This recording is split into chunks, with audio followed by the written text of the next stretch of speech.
Привет! Сегодня мы разыграем еще один билет на фильм «В сердце моря» от кинотеатра «5 звезд Кострома». Это фильм о том, как выжить посреди жестокого океана. И сейчас мы узнаем, кто сможет пойти на этот фильм совершенно бесплатно. Для этого мы будем использовать генератор случайных пользователей. Это специальное приложение ВКонтакте, которое позволит нам определить победителя. Итак, в конкурсе участвует 112 человек. И билет на 2 лица в кинотеатр «5 звезд» получат Александр Захаров. Наши поздравления, Александр.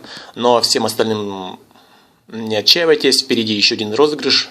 Следите за новостями, будьте в курсе. Сайт like44.ru, афиша Костромы. Отдыхай, где нравится.